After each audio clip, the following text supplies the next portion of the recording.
Welcome to the National Women's Fitness Academy podcast. We're here to talk about women's health, female hormones, body image, and all things health and fitness.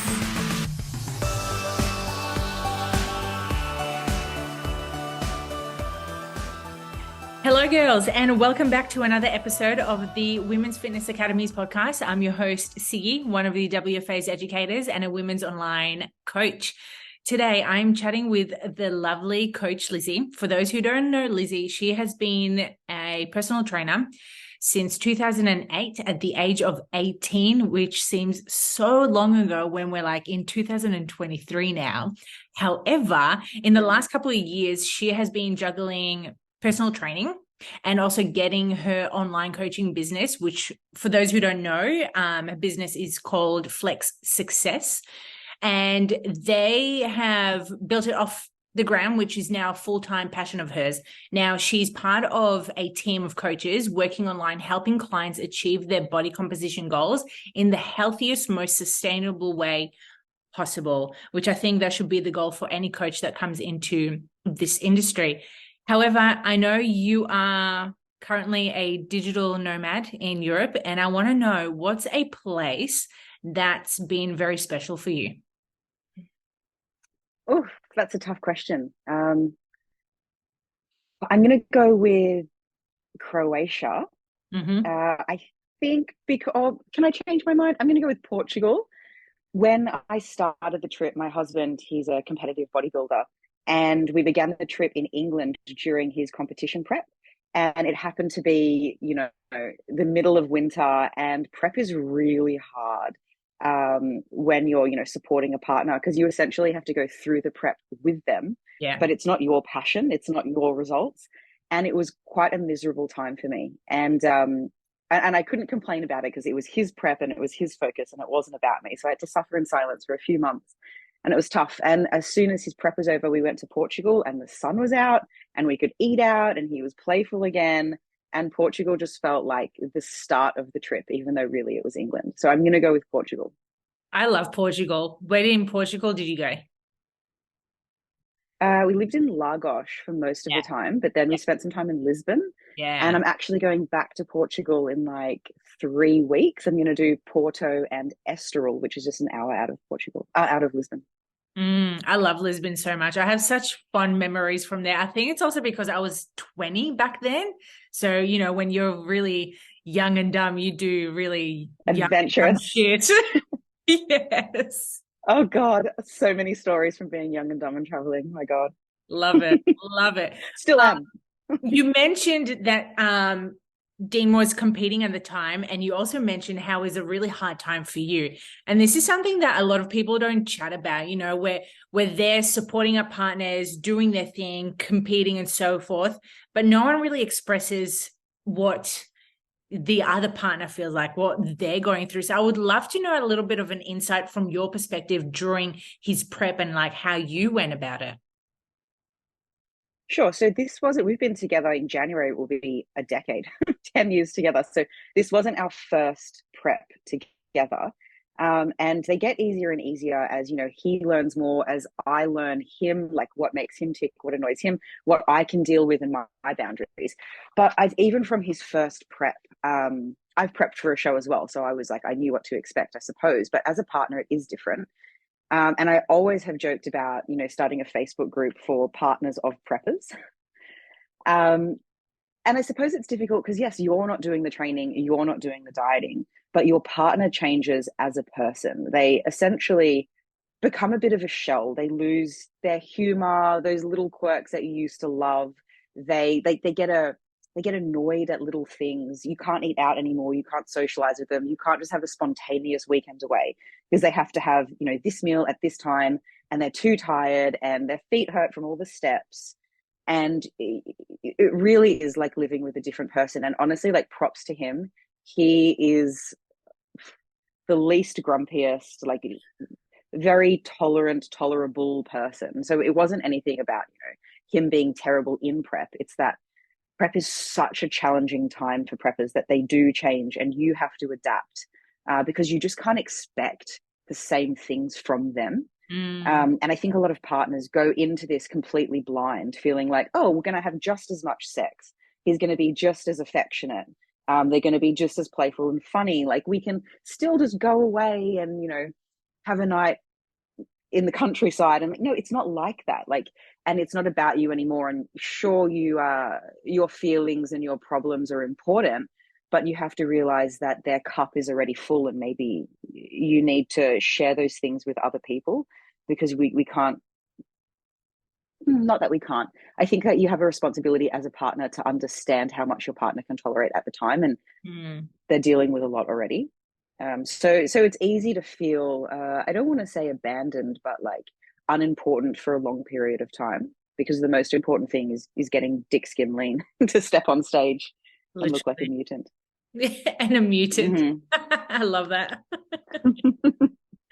Walking walnuts. Yeah. Oh my God. Walking walnuts. Wow. I love these terms. I've never heard of them before. I've heard of thick skin lean. That's been going around for quite a while.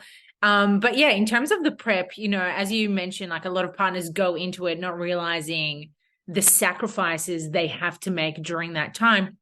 And I've also realized that a lot of partners that do support, you know, their partners who are competing end up either breaking up, or they have, you know, continuous fights. So many breakups. Yes. Yeah. So many. Yeah. Yeah. It's wild. Yeah, we do need to talk about it more, but I wonder if the reason that partners don't talk about it is because they feel like any taboo topic, like we can talk about, you know, sexual harassment, child abuse, people feel ashamed for having these negative emotions, because they're like, well, I'm not the one dieting. I shouldn't feel like this. And when people don't talk about it, it's a vicious cycle of feeling like you are the only one. And there is a time and a place to share these feelings, and it's probably not while your partner's prepping, or at least not to your partner.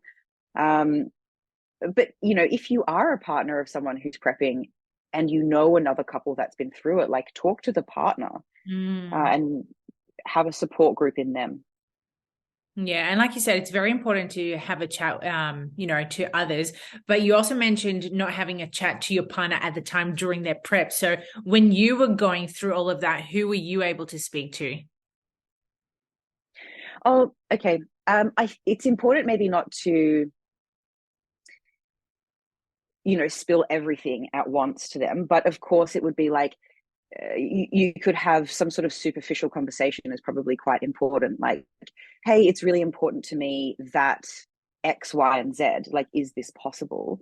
Could we, you know, instead of you walking on the treadmill, could we go for a walk together, because I really miss chatting to you? You know, that things like that could be really important. But as far as like spilling your guts out and having a huge cry, if you think that they might not be able to deal with that and everything else they're going through right now. So to answer your question of who did I lean on, my girlfriends, I suppose, but they didn't go through the same thing as me. They didn't have partners who prepped. So in hindsight, I probably didn't reach out to the right people.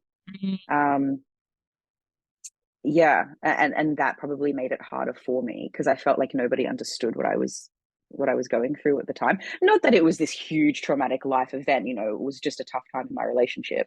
Yeah. But if I was to do something differently next time, it would be reaching out to someone that I felt maybe understood my pains at the time. Yeah, it's so important to have this conversation with our partners and being able to be open and vulnerable, because like you said, too often people will either shut down, not say anything, but then the resentment builds up, and that's how you start having fights, and then the relationship ends. Yeah. And I think preppers need to understand that, like, if they're not butt grabbing you in the kitchen anymore, it's not because you don't have a great ass. Listen, as you do, I love your bum. It's like, it's not personal. Like less affection, less jokes. Like, they might not laugh at your hilarious jokes. They might get annoyed at you way more often, and it's nothing to do with you. It's the fact that, like, they are almost literally steps away from starving to death. And that doesn't exactly foster an environment for affection. Not at all. And comedy. Yeah. and we do this for fun, guys. Right, art. It's all about the art. Yeah, I know. I know. It's so funny. Speaking of prep, because I know you have a background in bodybuilding yourself, and you've also competed as a strong woman as well, and actually holding an Australian record for the log press in how many kilos was it? 60 kilos? Oh, right. So the log press itself was 70 kilos, 72.5, I forget now. But my weight category that I got the record in was under 62.5 kilos, as in my body weight. That's the one. Yeah, I love that. So, so strong. And speaking of those sports and competing, I'm sure you would have gone through the ebbs and flows of dieting, refeeds, having more of an understanding around the consistency and how nutrition does do some harm to our body, like you said before, how it did to your partner in terms of the continuous urge to the urge to compete, but having to also step away from certain things in life. So my question to you is, like, what are some of your challenges around bodybuilding during that time with nutrition? So with strongman, because the weight category was under 62.5 kilos, that was the lightest weight category, I naturally sit around 60 kilos anyways. So I didn't need to do much in terms of a weight cut for that show. But for bodybuilding, it's something that, competitive bodybuilding, I should say, I won't ever do it again, because it kind of rubs up against my values and life philosophies now. But at the time, it was a real challenge because, well, I started lifting weights for various reasons, and I, put on more muscle than most females. I think I did it with more intensity and for longer than most people. And so everyone was like, oh, why don't you compete? Which is not the reason at all why I started lifting weights. I was like, yeah, sure, why not? Not realizing that it was actually the Hunger Olympics. Like, I thought it was more about muscles, and I didn't realize like how much it had to do with being symmetrical and being good at posing and being graceful on stage and being really freaking lean. And so that really changed everything for me, because I didn't have a huge nutrition focus when I started prepping for the bodybuilding show. I ate well, sure, but I didn't really think about food all that much. And through that process, I actually developed a binge eating disorder, and I had a really poor relationship with food because I didn't have the right guidance at the time. And I'm glad that I went through all of that and have come out the other side, because I feel like I deeply understand my clients who come to me with a poor relationship with food, who try so hard. They're kind of swimming against the tide and they're not really getting anywhere. So through that process, I understood like how easy it is to get the wrong information, to try hard and be led astray, and the things that are actually important to understand and do and put in place, and the things that aren't important, things that are harmful. So I'm really grateful for that experience, as painful as it was at the time. And I think it's made me definitely like a better human and a better coach, and a more balanced person. I love that. How has it made you a better coach after that experience? Well, I think a lot of coaches are like, well, if you go off plan, you just don't want it enough. Or they will give someone like a super strict diet with absolutely no flexibility or education and be like, just follow it. But I understand the harms in being too rigid and putting all the blame on the client. It's made me a better coach, because I understand that the client needs to know why. The client needs flexibility. The client shouldn't form a relationship with the coach where they're dependent on some diet plan or the coach. They need a coach that teaches them how to be independent and how to live life after coaching, maintain the results that they're after. I learned it the hard way, but that's okay. I think we tend to, I don't know, I feel as if like certain coaches in the industry, the ones that I've spoken to lately, and like yourself, we've done certain things that we would never want to wish for our clients to do the same. And this is where the information, as you said, like certain coaches do give you a meal plan. And if you don't follow it, you don't want it hard enough and you're not showing up for yourself. And it's like that very like bro style of coaching. And I know, from your coaching and also from your book, The Informed Eating, for those who are not familiar, Flex Success have this amazing book. If you're sick of dieting and you're wanting to learn a bit more about what life looks like after dieting, check it out.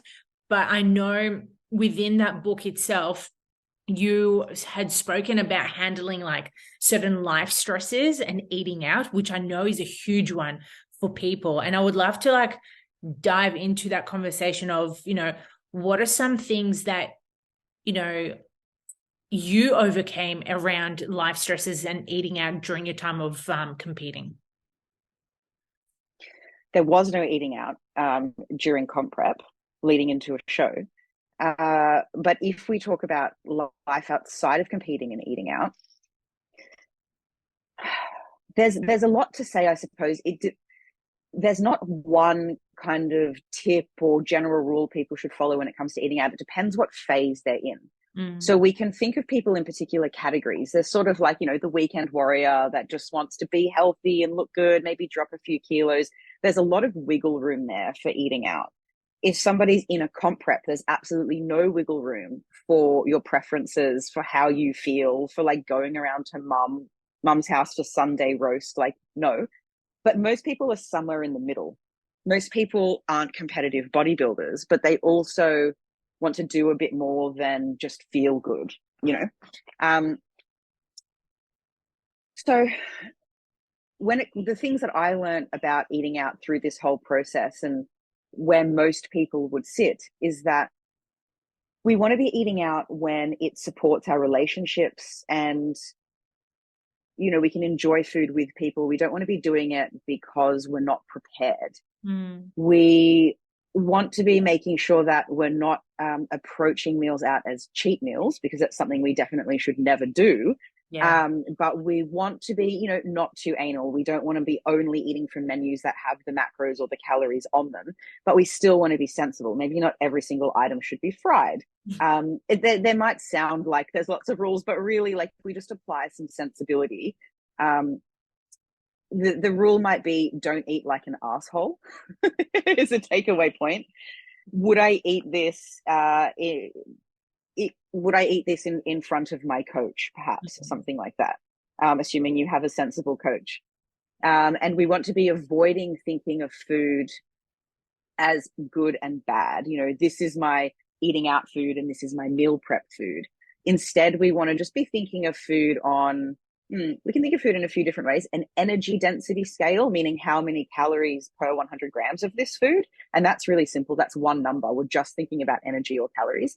And then there's also a nutrient density scale, which is a bit more complicated because there's, different vitamins and minerals and antioxidants and different combinations, but they can also sit on a scale anywhere from Coke Zero, which would be right at the end of one, all the way to, avocado, salmon, boiled eggs, almonds. So when we're eating out, we can think of food as either dense in calories or not, dense in nutrients or not. So perhaps when we're eating out, we might go for something a little more dense in calories because who wants to go out and eat a salad? I don't know, maybe you do, good for you. Definitely not. But no, I don't think so. But that's not to say that, it has to just be pizza and chips either. Yeah, it's so true. And balance, moderation. 100%. And, for those who do enjoy eating salads out, like no judgment whatsoever, I just recall salads in my dieting days when I was like really strict. And that was literally like my cheat meal to go out and have a chicken salad. So now when I see salad, I'm just so naughty by it. Yeah, it brings up so many like rigors, it's crazy. You also mentioned really good point about eating out and cheat meals. And this is something, again, that a lot of people do still have that, I guess it's toxic relationship with eating out, cheat meals, refeeds. Refeeds are not necessarily like a bad thing, because obviously during competing, people do have the refeeds. However, we do still see a really negative impact on cheat meals with people, during their dieting phases. What has your experience been around that? Gosh, so when we think of a cheat meal, we think of foods that are high in energy density and low in nutrient density. We've got chips, ice cream, kebabs, all the good stuff, right? And people end up putting themselves, when they plan to have cheat meals, in a restrict and binge cycle. So they restrict throughout the week, not just in calories, they definitely do that, but also in food types.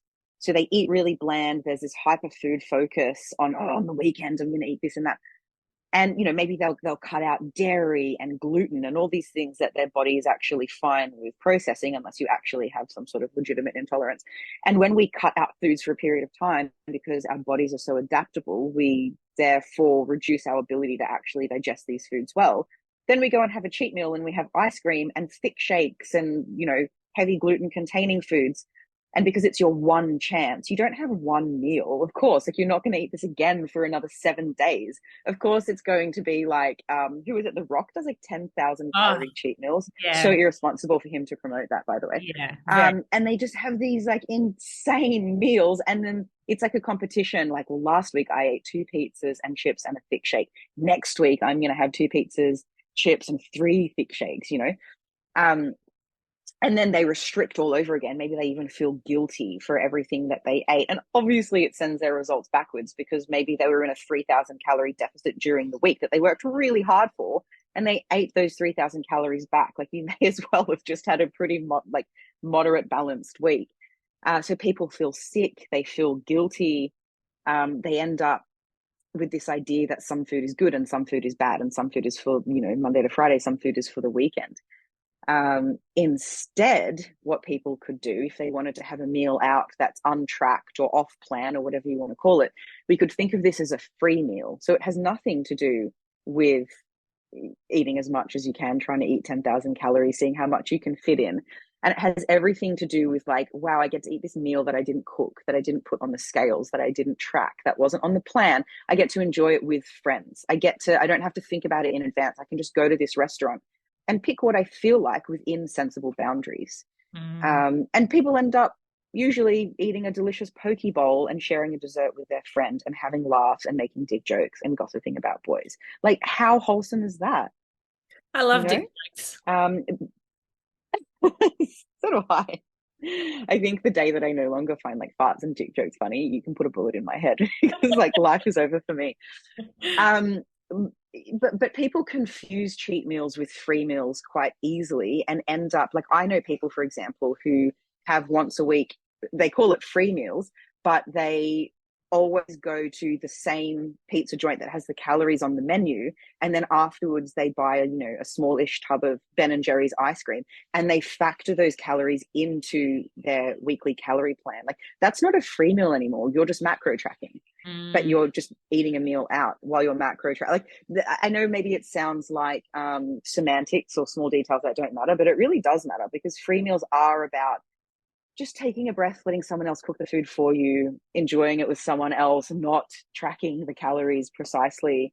But maybe not everybody's macro tracking, of course. Maybe someone's just has tighter boundaries. Every meal must have lean protein, vegetables, a carb, and like a small serve of fat, for example. Maybe they're doing something like that. In that case, free meals still have a place, because maybe the boundaries are a little different just for that one meal. It's such a good way of framing the relationship between a person and food. And you made such a good point about this, where too many people are, comparing foods with the good and bad. However, we need to make sure that we're avoiding that vicious cycle, because then it tends to get us into a restriction mindset or a binge cycle. I've been there for many, many years, and I know a lot of my clients have as well in the past. We also tend to notice that due to, the lack of education or their poor choices, they have an imbalance of their understanding between hunger and cravings. And I'm sure you've seen it plenty of time. And I would love to know your input around that. Yeah, sure. So when we talk about types of hunger, as you mentioned, we can think of this as, well, I suppose, hunger and cravings. Hunger being homeostatic hunger, the fancy science word, just physiological hunger, comes on every few hours. It's a feeling in your stomach. Any food will do, any food will satisfy that homeostatic, that type of hunger. Whereas hedonic hunger, we can think of as cravings, is for something in particular. It might come on suddenly. You won't get that grumbling, empty sensation in your stomach. If you want chocolate at the time and I offer you broccoli, you're going to be like, Lizzy, go to hell. I want chocolate. Like, this will not do. That is not going to satisfy this type of hunger. And I guess the problem arises when somebody doesn't understand the difference and how to satisfy each type of hunger. For example, somebody is having a craving for chocolate, like I mentioned, and they're like, oh, I'm thinking of food right now. I'm going to eat broccoli. And they eat the broccoli, or I'm not quite satisfied. I'm going to have some rice, or I'm not quite satisfied. I'm going to have this and that. And then they end up having the chocolate anyways on top of all this other food.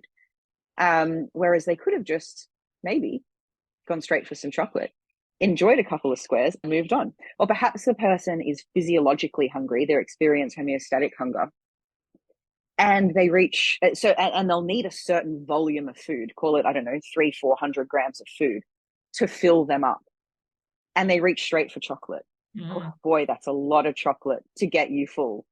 So perhaps maybe somebody's feeling both at the same time. They're physiologically hungry and they're having a craving for chocolate. What on earth do we do? Perhaps we would satisfy the first hunger first. We would have, a salad with chicken, some sweet potato, something that's nourishing with protein, full of fiber. And after, if we still want some chocolate, it's much easier then to practice sensible portion control once we're actually no longer starving. I can talk to you more about how to think about, because hunger and cravings aren't a switch. It's not like I'm hungry, yes, I'm hungry, no, I have a craving, yes, I have. Like, they exist on a scale. So I can expand on that if you like. Yeah, let's do it.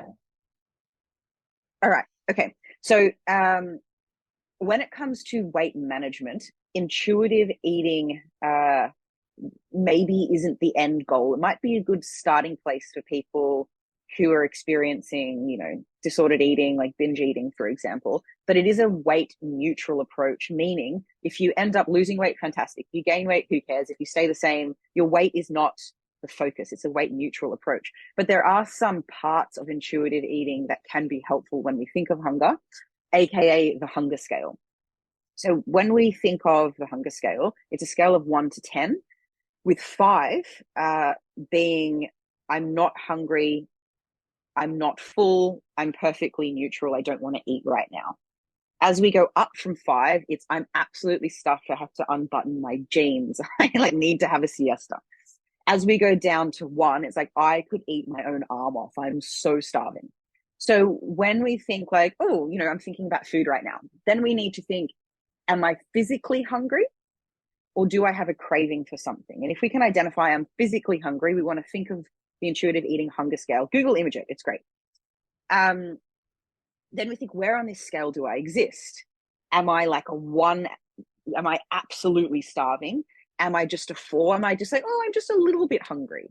And that will help us decide how quickly we want to get eating, because we never really want to get to the point where we're absolutely starving, because then we end up making poorer choices. We eat too quickly without mindfulness. We overconsume. But, maybe we don't want to start eating at a 4, because then we'll be eating every hour, or, depending on how high your appetite is. So we want to be consulting the hunger scale. Or maybe you just walk past a bakery and you smelt something and you're like, oh, I'm hungry. Oh, I think I'm physically hungry. How hungry am I? Oh, you know what? I'm actually a 5. Yeah, maybe I'll wait a little bit. So we also don't want to eat to a 10 when we start eating. We don't want to eat to the point that we need to unbutton our jeans. Yeah. We want to eat to, maybe a 7, something like that. And, if you're macro tracking, that's difficult because you want to eat a certain amount of macros within a day. You've already put that on your plate. So more or less you're going to eat the food. But if you're not macro tracking and you're just trying to eat a little bit better, if you eat 2/3 of your meal and you're a 7 out of 10 on the hunger scale, you're full, but you don't feel sick. You're no longer hungry though. maybe put that food in the fridge and just like have it later when you're a little bit hungry again, you know?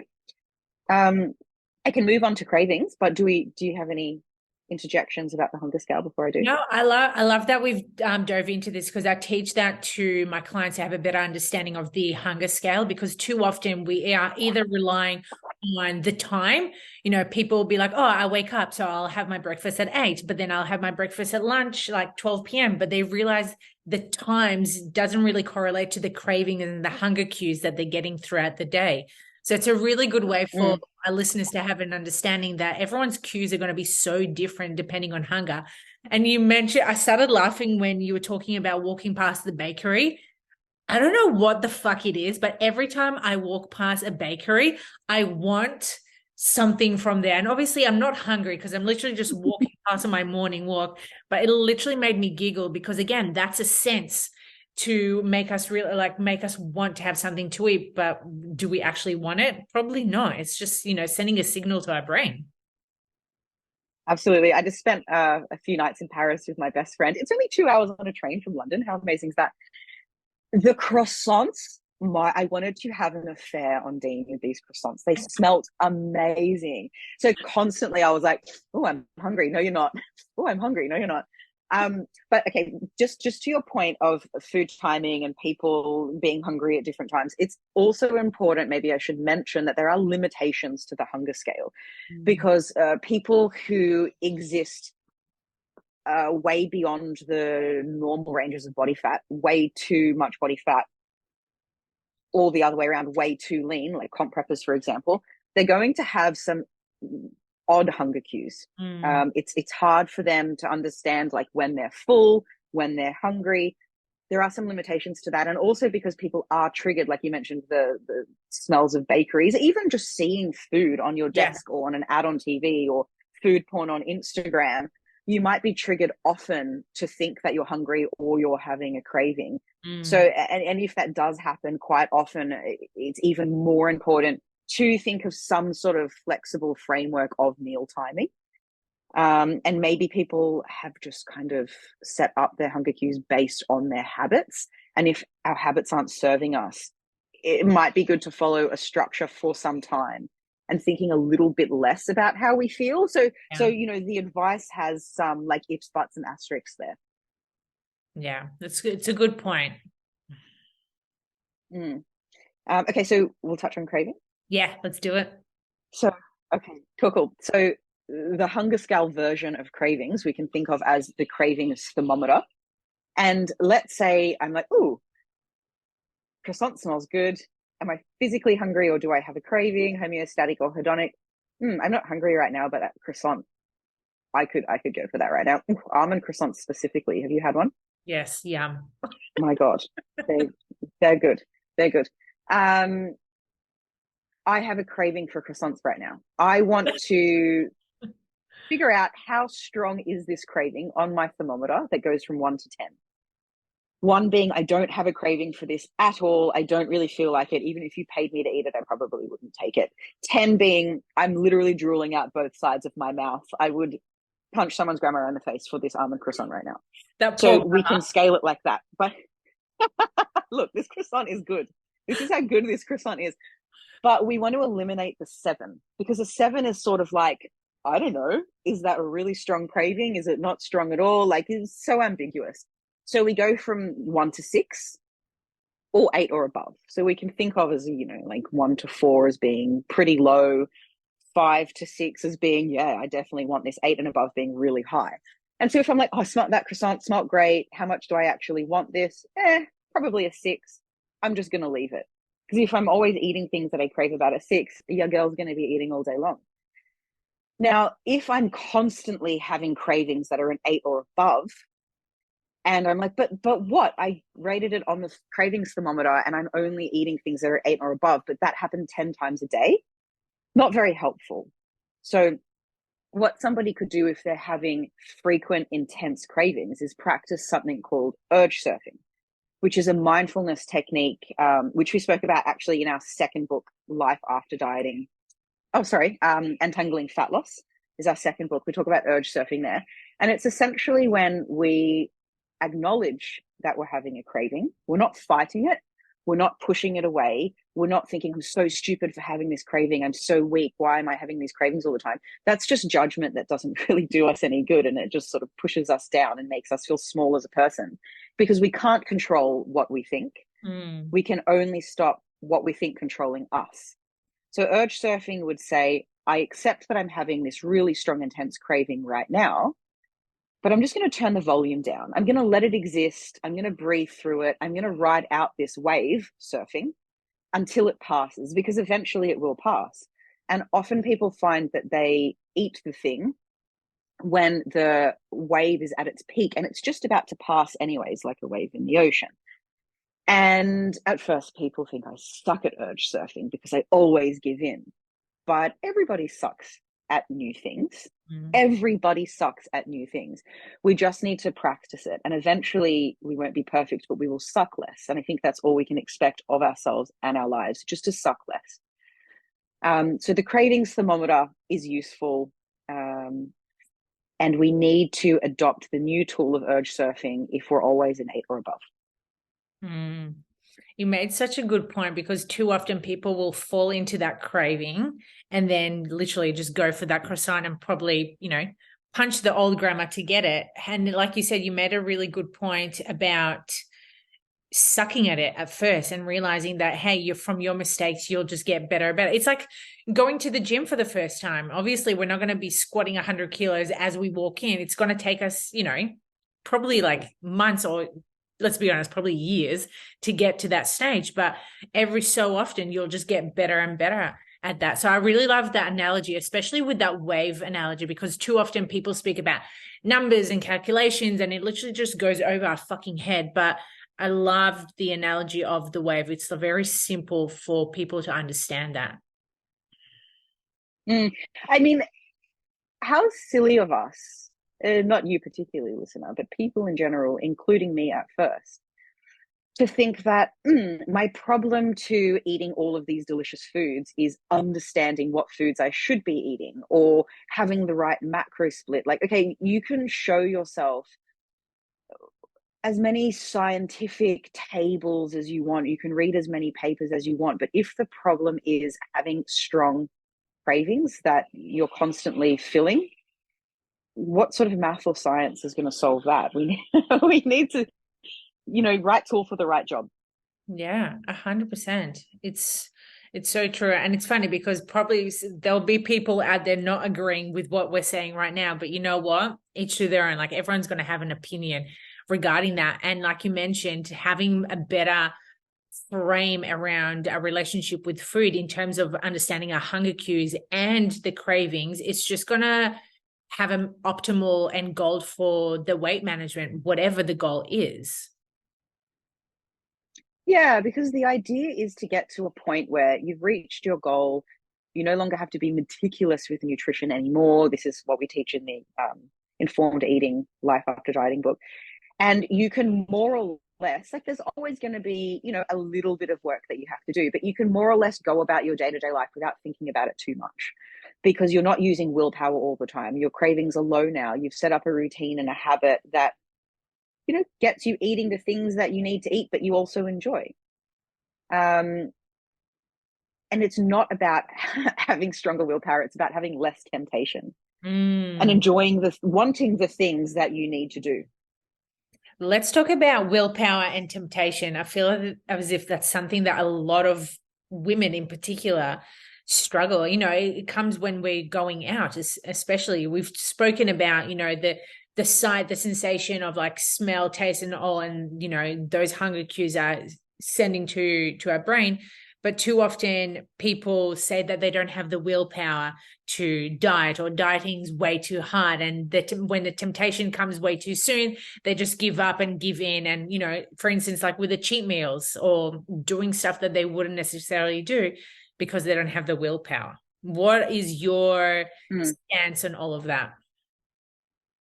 Gosh, there's so much to say on willpower. The first one is that successful people are just around temptations less often. They just don't need to flex their willpower as much. Example, I have a friend who's an alcoholic, and he would spend a lot of time at a bar where a lot of alcoholics go. And he decided that he wanted to stop drinking. And what do you think he did? He didn't continue going to the bar and just drinking Coke Zeros. He started instead learning a language where he wasn't around temptations. Like, how successful do you think he would have been if he continued going to the bar? So if you feel like, oh, I just don't have enough willpower, maybe reduce the temptations in your environment. Instead of having cookies out on the kitchen counter, it's not that don't have cookies in the house, just like don't have that visual trigger constantly. Put them at the back of the pantry where you have to actually go digging to find them. Put a bowl of fruit on the countertop instead. Now, when people say, I just don't have enough willpower to do it, I'm too weak, that is somebody attaching to that thought and thinking that everything they think is true. I think dumb shit all the time. I think things that aren't true. And the idea is to put some distance between yourself and that thought and realize that, kind of like urge surfing, this is just a sensation or a feeling or a thought that I'm having right now, and I'm going to turn the volume down on it. So if we're attached to those thoughts and we believe them to be true, the idea is to detach from these thoughts. Something like, there's a few different ways you can do it. Something like, I just had a thought that I can't resist this food. Right now, I'm feeling that I'm too weak to pursue my fitness goals. And then when we understand that it's just a thought and maybe it's not true, like, I really want to get healthy, but I'm too anxious. It's like, oh, I really want to do things that are good for my health and I am anxious about it. It doesn't mean that we can't or, we're not good enough. It's like, I just had a thought that. And confidence comes from repeat success. And so if we start small, like, I'm going to eat cookies today, but I'm going to stop one short of finishing the whole packet. I know I can do that. Then two short of finishing the whole packet. And then we build confidence in our ability to do things, because perhaps it's not our willingness that's stopping us. It's our confidence in our ability to do that. Yeah. So maybe those are a couple of helpful tips. I'm sure that's going to be very helpful for a lot of the listeners. And it's so interesting because it's just the simple changes that you make. And you mentioned a really simple way is by changing the cookies on the countertop to having fruit instead. And I had done that many, many years ago, and just rethinking that, looking at my bowl of fruit, I'm like, wow, like what a minor change can make such a big impact on our behavior around. Absolutely. Yeah. Unfollow the food porn things on Instagram. Like, you do not need those triggers. Like, maybe if you're always walking past a place where you're like, I can't resist the Macca's every time I drive past it, drive past somewhere else. Like, just make these small changes. Like, you don't have lollies on your desk where you're planning on eating them because you're planning to fail them. Have something else. Like, it's not that we shouldn't be around lollies or you're too weak to resist them, because we actually do need to show restraint, because you can't avoid these hyperpalatable, really tempting foods all the time. Yeah. You're going to go on a holiday at some stage. You're going to go to a friend's house where you need to show some sort of restraint. But the idea is, like, building confidence in your ability to do it, and just not being the alcoholic that's trying to not drink and continuing to go to the bar. Yeah. Don't be that person. Yeah. Good luck. No. What is the most interesting nutrition tool that you've done recently that has helped you? It's been a long time since I've had any real personal challenges with nutrition, because I feel like I have a very good hang of it. But perhaps this one. I've gone on lots of little trips lately. I did Amsterdam for a few days, then Paris. Right now, I'm in a little country town in England called Gloucestershire, something like that. And I typically, when I'm in a longer term accommodation, me and Dean both have a really great routine. We wake up at the same time, we go for a morning walk where we discuss what needs to be done for work that day, when we're going to train, all of that stuff. I eat my meals around the same time. I go grocery shopping, and things are really easy for me to maintain. But through these little trips, Amsterdam, Paris, Gloucestershire, I found that, like, I'd let my routine slip. And because of that, everything else had slipped a little bit. So what's helped me is realizing that, look, I don't have to be really strict with everything, but when my routine falls, everything else seems to domino. So I need to just stay on top of that. Maybe every now and again I'll sleep in and miss a morning walk on a Sunday morning, or I'll stay up a little bit later or whatever. But the general framework for me needs to stay. It's such a valuable tool to have, because too often it's it's very common to just have that one slip up and then you like backfire and go back to like old habits. But then when you go back into your old routine, it's just like, oh, it wasn't such a big deal. Like, let's pick up from where we left off and continue. Yeah, and I love my morning walks, and I love the food that I usually eat, and like I've built a routine that it doesn't feel like work. It just feels like structure to help me stay productive. Yes. Yeah. I love that. Would you say that's one of the things that you've recently learned about yourself, or is this something that you've cultivated for quite a while? Oh, the routine is something that I knew has helped me stay productive for a really long time.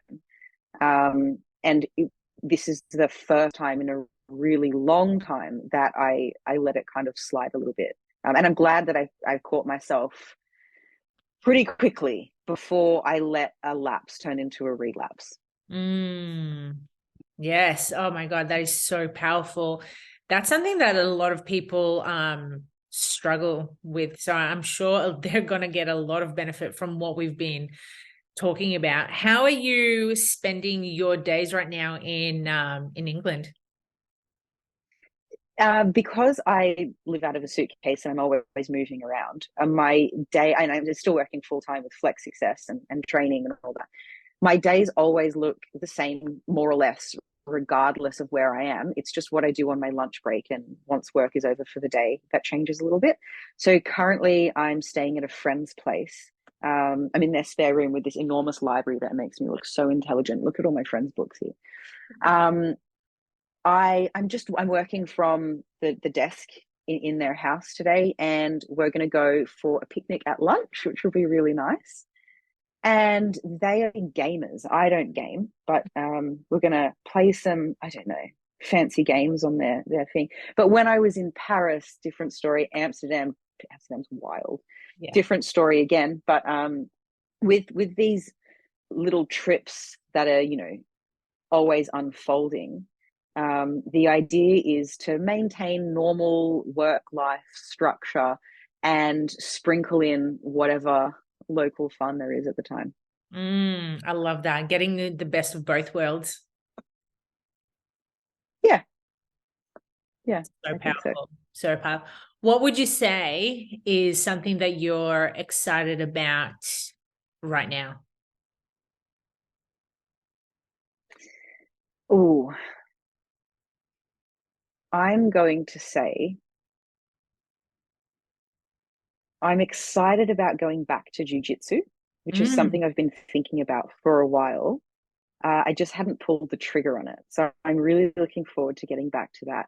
The problem there is that for those that haven't done jiu-jitsu, you can do gi or no gi.